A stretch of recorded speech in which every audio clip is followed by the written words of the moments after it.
Welcome back to the Tech Talks Daily Podcast. Now it's confession time for me because I'm the kind of guy that removes clothing labels from some items like t-shirts as they wind me up when they start rubbing me or making me feel uncomfortable.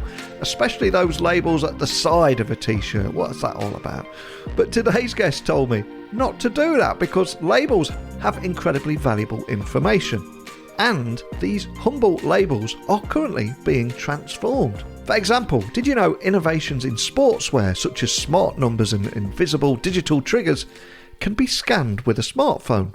And these innovations exist to boost consumer engagement as they have the power to unlock exclusive content such as match day information, quizzes and competitions for fans, etc. And they are also used to prove authenticity for garments. And it is estimated that the sportswear industry is worth something like $33 billion, and counterfeiting is a growing issue, especially during globally renowned events such as the World Cup, which has already seen multiple seizure operations of counterfeit merchandise. So could connected garments be the future of sportswear? Well, today's guest is Michael Colarossi, and he's from Avery Dennison, and he's going to explore this topic with me. And I guarantee that we're all going to learn a few things together today. So buckle up and hold on tight as I beam your ears all the way stateside, where Michael is waiting to share his story. So a massive warm welcome to the show. Can you tell the listeners a little about who you are and what you do? Yeah, hey Neil. It's, first of all, thanks for having me. My name is Mike Colarossi. First and foremost, at home, I'm a husband to a wonderful and supportive wife, and I'm a dad to my increasingly sarcastic teenage son.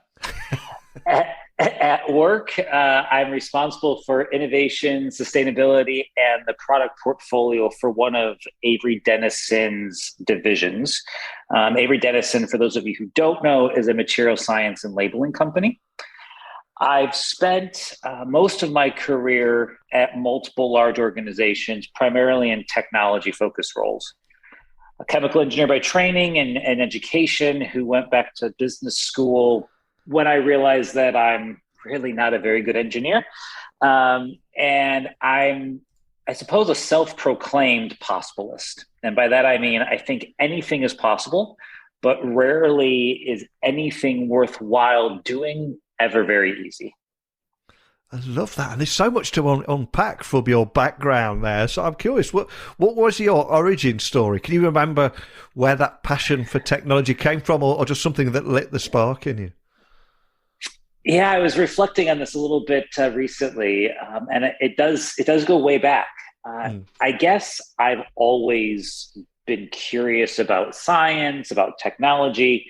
I was a Star Wars kid, and that ignited a curiosity about space and robotics from a very early age. I remember spending hours on the floor of our family living room drawing pictures of robots or of the solar system, and just imagining what space was like, or the origins of the universe. And growing up in the 80s and 90s and being good at math and science, I was, let's say, strongly encouraged to think about careers in math, science, and engineering.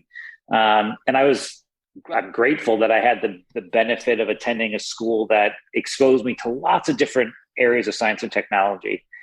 And that just blossomed, I think, into a general curiosity of understanding how stuff works. And even to this day, I think I have a pretty deep need to understand why things work, or sometimes why they don't work.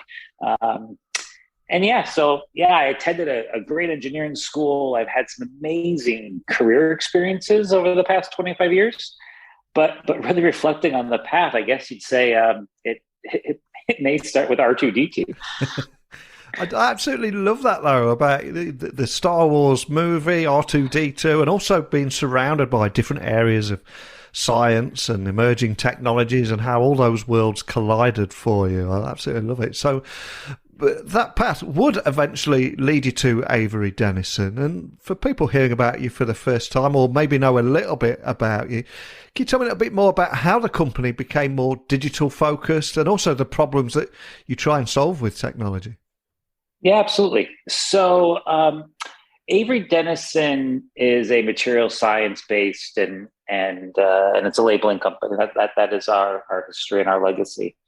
Our journey in digitizing our business or becoming more digitally focused probably started over a decade ago when the organization first identified an opportunity to utilize RFID technology to solve challenges of inventory visibility in the apparel supply chain.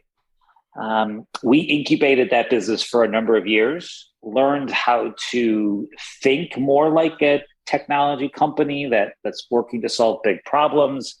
We invested in talent. We grew organizational capability. And I suppose we started to inculcate our organization with some of that more digitally minded DNA.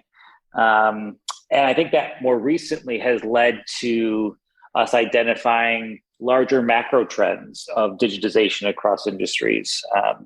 So with that basis in RFID, we've engaged other organizations that were already on that journey, and we've identified 4 big areas of opportunity that we're looking to tackle with a digitally minded strategy. The first being customer experience. How are we going to digitize our processes, deploy technologies like 3D visualization, artificial intelligence to improve that customer experience? Many of your listeners have heard about Manufacturing 4.0. So like many other industrial companies, we're investing in new digital manufacturing technologies, Internet of Things, and using data to determine how we can drive a faster, more flexible, more resilient supply chain. The third area is digital products. And really, how can our products help solve some of the biggest challenges facing the world today? Things like enabling sustainability or enabling circularity, improving supply chain visibility, reducing waste. Those are all areas that we think our labeling solutions can add tremendous value. And then finally, for our own employees, how are we deploying technology to improve our employee experience and ensuring that not only do they have a daily experience that's maybe more digitally native, but we're also equipping our teams with the skills that they need to be successful in the future. And before you came on the podcast today, I was reading about innovations in the fashion and sportswear industry, such as things like smart numbers and invisible digital triggers, which can be scanned with a smartphone. Can I ask you to expand on that, just for people hearing about this for the first time? I like to say that there's only one thing on a garment or on footwear that communicates information, and that's the label. Historically, that's been very analog, and it's been limited to information like price tags or branded tags that talk about garment attributes, or even those labels that are sewn into the side of the garment that many of you cut out that actually tell you about what that garment is made of and how you're supposed to be carrying of it. So don't cut those out, please. But a few years ago, we decided to start digitizing that entire space. So to do that, we've invested in really 2 different areas. The first is physical trigger technologies. So you heard me mention RFID. That's been a major investment. QR code technology, NFC technology, or even some of these invisible triggers like invisible watermarks that you mentioned that go on to numbers on professional sports club jerseys. Those can all be recognized by a smartphone or some other device. Sometimes that needs to be scanned with a camera. Sometimes it needs to be tapped with a phone, like NFC, but they all can be recognized. The second area that we invested was our digital ID data platform. We call it Atma.io. And with that, we can actually then, with a digital trigger, assign a unique digital ID or identifier to a garment or to a piece of apparel, and then create an experience. And those experiences, once you've digitized a garment or once you've digitized a piece of footwear, those experiences can be very, very varied, I suppose. or highly varied. I think over the past 18 months, we've demonstrated a number of different areas where you can do that. One is around consumer engagement, and how can fans who are excited about their teams engage with their sports clubs by scanning their jersey. Others have been simply digitizing the information on a label so you can understand how you're supposed to care for that garment. We've done pilots with brands around taking back garments and refining ways to recycle them and improving the recycling process. And we've also done things around improving the authenticity or brand protection of garments by using some anti-counterfeit digital features as well. So really, once you digitize an object, it's really about what data can you access and then what use case are you trying to solve. And I'm curious, how do innovations like this help boost consumer engagement as well? Is there anything you can share around that? Yeah, I mean, there's, what is it? I think about 6 billion smartphone users worldwide now. It's a huge audience, attractive audience, ripe for the taking, really.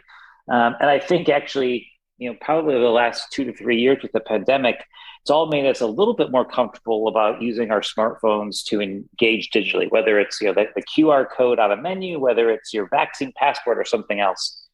And if any sort of data, there was a recent report, I think, by Insider Intelligence, which predicts that the number of smartphone users in the US who scan a QR code at least once a year will rise from around 83 million people to nearly 100 million people in 2025.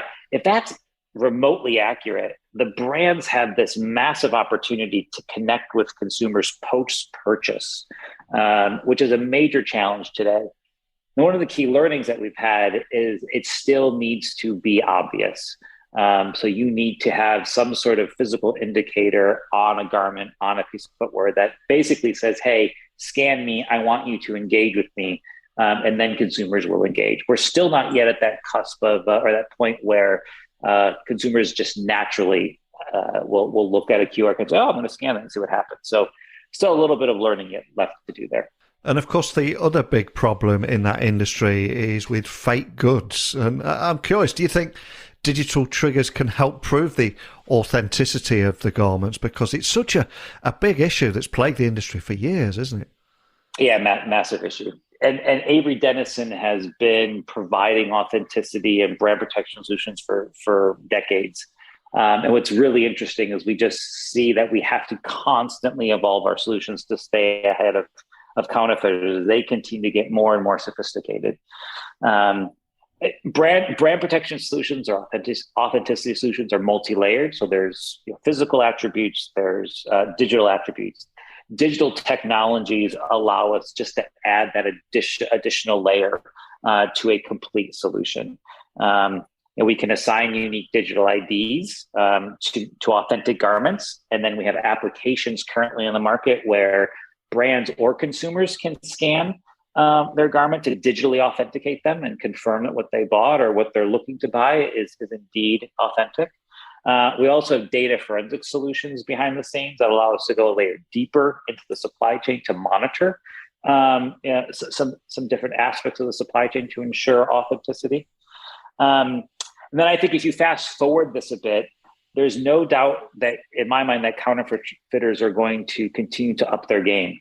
And ensuring authenticity becomes even more important, particularly as the industry promotes the resale market for apparel and luxury goods increases. It's just going to be increasingly an imperative.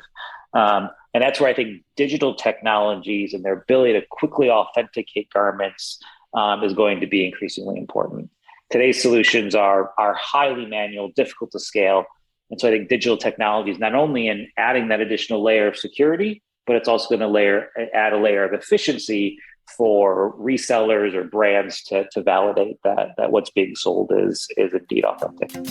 Today's show is brought to you by our friends at Nextiva. Gone are the days of jumping from app to app, killing precious time that you could be using to get real business done. Alternatively, with Nextiva One, you can communicate and collaborate with your customers and teams from one single place. threaded conversations that let you see an entire call and messaging history regardless of communication channels. Seeing the whole conversation in one place actually gives you the whole story of the customer and allows you to provide premium personalised services while connecting with your team. Get your Nextiva One Customer and Team Conversation System set up and running today by simply visiting nextiva.com/techtalkdaily. And of course, in the week that we're recording this interview, it's the COP27 here in Europe, the UN Climate Change Conference. Leaders from all over the world discussing the climate change, sustainability, ESG scores, etc. So what role do you see digital solutions playing in enabling you to help brands achieve new sustainable legislations that may come out? And how have they helped you reach your SBTI targets too? So I think the biggest new legislation on the horizon is probably the EU Green Deal. Yeah. And the digital product passport directive that's anticipated to come as part of that. That regulation is going to require every consumer-facing good to have some level of sustainability information provided to customers or to consumers. Our digital trigger technology, combined with this Atma.io data platform that we've invested in, will enable us to provide a complete physical and digital solution. That physical trigger on the product, and then the digital information that we can send directly to a user's smartphone once they scan something. Right now, it's just a matter of understanding what information that directive will require. The solution is built, the architecture is there, and so we're actively involved with the EU working groups to make certain that we understand that and are prepared to help our brands address it. On SBTI, Science-Based Targets Initiative, I would say it's still very early. We announced our SBTI greenhouse gas emission reduction targets last year, and we're working to quantify the impact of digital solutions. So we're doing life cycle analyses to understand where digital solutions can provide some benefit. I think more broadly, if you want to talk about greenhouse gas and carbon, we do see digital solutions as potentially helping to solve a challenge around the legitimacy or accuracy of carbon offsets, which is a challenge for brands that use them today. So we recently partnered with Hedera to evolve carbon offsetting into a whole new approach of carbon reduction, where we can use highly credible auditable tokens that will be placed on a distributed ledger technology to provide real-time supply chain traceability at the item level. And with that gives brands much more granular visibility into ensuring that carbon offset that they're purchasing is actually a true reduction. And so I think that's another area that we're going to be helping the industry address their science-based targets as well. And we are at that time of the year where futurists, technologists and business leaders can be seen on our timelines predicting what the following year will, or what trends will dominate the following year. And are there any particular emerging tech trends or trends that particularly excite you right now, or just trends that you're following closely? Yeah, it's an interesting question. I would say right now, I think I'm more interested in intersections than maybe trends. I'm really interested in the intersection of the physical and digital worlds and how that will continue to evolve over time. I mean, I'll be honest, the idea of having a physical and a digital persona, which may be the same or may even be different, it scares me a little bit, if I'm honest. But I'm deeply intrigued to see how it's going to evolve. So I think that's one. Yeah. I would say I'm incredibly interested in the intersection of digital and sustainability. I think you probably heard that in some of my descriptions earlier, really from two perspectives. First, how can our solutions, like a digitally enabled label, help solve some of the world's most vexing problems? And second, as we move towards more digital solutions in this space, how are we going to ensure that we're not offsetting the gains that we're generating with increases in energy consumption from all the computing power that goes behind it. So that's going to be an interesting thing to watch. And then I'd be remiss to say, as a chemical engineer, albeit a bad one, I'm really excited to see the trends in material science and how it intersects with both this digital space and the sustainability space. As I look out at the landscape, there are some really amazing technologies around nanotech, around energy storage, around responsive materials, sustainable materials that are all on the horizon. It's going to be really interesting to see how those come to the fore in the near future. Brilliant. Exciting times indeed. And I appreciate you probably can't share too much, but what's next for you and what's going to be your big focus in 2023? Yeah, I've learned never to predict what's next because I am always going to get it wrong. Yeah. So I would say, in addition to continuing to stay at the forefront of this physical and digital intersection and this focus on digital and sustainability, I think my focus for 2023 is really about staying agile and responsive and continuing to I guess bob and weave as the world in which we're operating right now is, I think, ever more volatile. And I think that agility is incredibly important. Well, I cannot thank you enough for sharing your time with me today. I appreciate how busy you must be. And as a little thank you, I'd love to try and manifest something for you. Now, some of the biggest names in business, VC funding, and tech have either been guests or listened to this podcast. So is there a person that you would love to have a private breakfast or lunch with, and why? Because he or she might just be listening to this, and I'd love to just send something out into the universe and see if we can make something happen for you. But who would you choose and why? Yeah, I hope she's listening. So I just finished reading The Code Breaker, which is Walter Isaacson's account of how Jennifer Doudna invented CRISPR technology and then wrestled with some of the moral issues associated with it. I mean, it's a really great read, but I'd really love to discuss with her the balance of groundbreaking technologies like CRISPR with the massive potential implications, both good and bad, that it poses for the world. So I'd love a breakfast meeting. Love that. Well, we'll send that out into the ether. Let's see if we can make something happen there. Please let me know if anything does, and if she does reach out to you. But for everyone else listening, what is the best way of finding you guys online, contacting your team, finding out more information? Is there a best starting point for everything to maybe start a conversation with you? Yeah, best starting point for the company is averydennison.com. For me, you can find me on LinkedIn, like Colarossi, and then at Instagram at Colarossi M. Fantastic. Well, we've covered so much in a short amount of time today. So much exciting things going on there, especially around the innovations in sportswear that we mentioned, and smart numbers, invisible digital triggers that can be scanned by smartphones. It just feels like we're starting to think bigger and think differently about some of the big problems that have plagued these industries, as we were talking about fake products, for example, a few moments ago. But more than anything, thank you for sharing that with me, the latest trends, and wrapping it all up with your inspiring origin story too. So thanks for joining me today. Thanks for having me, Neil. Really appreciate it. So many big talking points in today's episode, especially at the time of a World Cup. It only comes every 4 years. So the counterfeiting issue and some of the opportunities around it, incredibly interesting. But what did you think? Please, as always, let me know. techblogwriter@outlook.com. Send me a quick DM on Twitter, LinkedIn, Instagram at Neil C. Hughes. We'll keep this conversation going. But it's time for me to go now. I'm going to put up my World Cup world chart. Yes, I may be getting on in years, but I still put up a World Cup world chart every 4 years like a little schoolboy. More on that story later. But a big thank you for listening as always. And until next time, don't be a stranger.